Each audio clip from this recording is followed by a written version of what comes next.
Hello and welcome to the weekly high school football show on LowellSun.com. I'm Dennis Whitton, and I'm wearing a red tie in memory of the late, great Republican Party.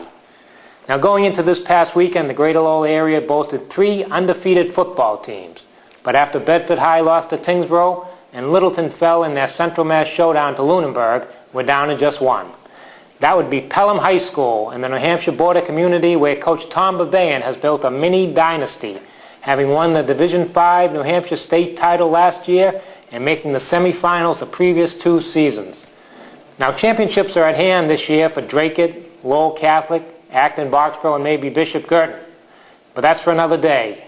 Today, Lynn Worthy travels up to Pelham, New Hampshire to talk about the Pythons. Thanks, Dennis. We're here at Pelham High School with Pythons head football coach Tom Babaian. And you are also the coach of the area's last undefeated team.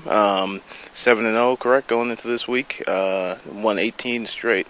And, of course, the defending state champs. Now, I'm sure that all those things I've just listed off are things you probably don't want people reminded of, or you probably try and keep away from your players. Yeah, we don't talk about that at all. All we talk about is a game up ahead, and we have Epping this week. What has it been like to try and, rally people and keep them motivated and, get the thing going again for a second year in a row? Well, I think the first thing you have to do is be able to instill that confidence in the kids year after year and game after game. And the kids have to have not only mental confidence but physical confidence in their abilities. And I think we do a good job with that. I think all the kids buy into the fact that they have to have confidence in every game. And they also have to be humble and understand that once in a while you're going to run into some opposition that might be better than you, and you might have to use your brains. What areas do you think this year you guys have stood out the most in? I mean, defensively, I know in the past few years you guys have been able to shut a lot of teams down. Offensively, you guys have been putting up points too. I mean, you've had some games where you've scored upwards of 40, closer around 50 points. So what stood out about this year's squad? I think it's a little of both. I think this year we've done a better job of equaling it out. I think our defense has stepped up when needed, and I think our offense also has stepped up when they've been needed to step up. And I think we're in a good position where we've been playing well 3 ways, special teams, offense, and defense. Last week, I think you had 22 points in the second quarter, so obviously there's a lot of people getting in on that. Yeah, Josh Luciano, one of our quarterbacks, has been doing a very nice job. Joe D'Angelo, also one of our quarterbacks, done very well. Tim Schaefer, Cam Robideau, they've been carrying the load. So we've had a bunch of people contribute, and Warren Greenelge also. What would be some of the things that you're harping on, that you want to fine-tune, that you want to, make sure you guys are hitting on as you head into the playoffs in a couple weeks now? Basics. It's going to be like double sessions all over again these next couple weeks, and we're looking forward to it as a staff and just getting the kids prepared again. It's going to be like day 1. Okay, we are joined now by Pelham senior Bruce Vieira, who's here getting ready for the game against Epping on Saturday afternoon.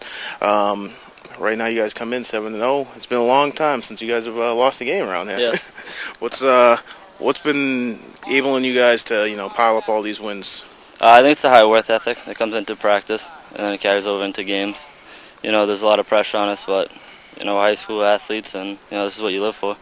Now, I know from my playing days, it seemed like everybody would always compare to the year before. Now, you guys had a state championship team last year. How's this year's team compare? Well, we only lost about 3 kids that actually started, so to compare both of them, it's tough. The team speed, I think, this year is a little bit faster than last year. We mesh our plays a lot better. Our fakes are a lot better.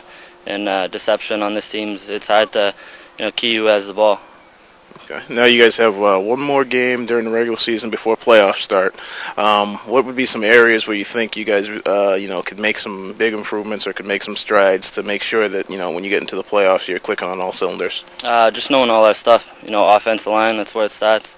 And then it leads to the backs, to the quarterback. On defense, up front. In this division, that's where it's won. It's won on the line. And whoever comes off the ball quickest is going to dominate the game. And every other player has to do their job on this team. Okay. Now, you guys obviously, haven't lost yet, but are there any teams that you figure, most likely you guys might meet up in the playoffs, or, you guys really have to raise your game if you run into, this certain team? Well, I think the top 4 teams that are right now, it's set in stone that Trinity, Kearsarge, St. Thomas are all the playoff teams, and any of those teams can beat us. It's the way we come to that locker room that day, and if we're ready, if we're not ready, anyone can beat anyone.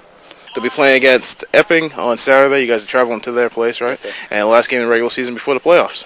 Thanks, Lynn. Right now, let's toss it over to Rick Harrison to see who he picks in the big upcoming games. Rick, take it away. All right, nice toss, Dennis. We got to be making these key catches as we're heading down the home stretch. Now, it's unlikely that we're going to be able to repeat the tension and the excitement of last weekend when 4 games went right down to the wire. Tingsboro, Bedford, Lowell, Andover, Billerica and Tewksbury, and Lunenburg and Littleton were all decided in the final minute and some on the final play. We do have some games this week, though, that are going to determine playoff berths and possibly league championships. One of them is Lowell Catholic. They're hosting Marion on Saturday at Cawley Stadium. They're both in the Catholic Central Small School Division. Lowell is leading right now, 4-0. They've actually won 5 games in a row overall. Marion is right behind them, 3-1. They're both 6-2 overall. I think Lowell Catholic is going to win this, and that's going to bring it all the way down to Thanksgiving morning when they're at Pope John. And whoever wins that game is going to take all the marbles and probably go to the playoffs. Another game is Acton Boxborough and Lincoln Sudbury. They've dominated the Dual County League for a number of years. They're both 2-0 heading into this in the league, and they're both 7-1 overall. Trevor Jensen's been running wild for Acton lately, but I think Lincoln's got too much for him. I'm picking Lincoln to win this game. Also, we have Littleton right back in another key game. They're 4-1 in the Central Western Mass Division 3, tied with Narragansett, the team they're going to play this weekend, behind Lunenburg. Whoever wins this is going to probably end up in the playoffs against Lunenburg, and I'm picking Littleton to do that and repeat their playoff appearance last year when they lost to Lunenburg. We also have Dracut and Chelmsford in the Merrimack Valley Conference. Dracut's been stampeding over everyone. Chelmsford defending Super Bowl champ. But they've been struggling this year, although 2 weeks ago they beat Lowell. They had last week off, so they're going to be well rested, but I'm picking Dracut to beat them quite handily and go all the way. Be sure to check out the full chart in Thursday's paper and have a great weekend.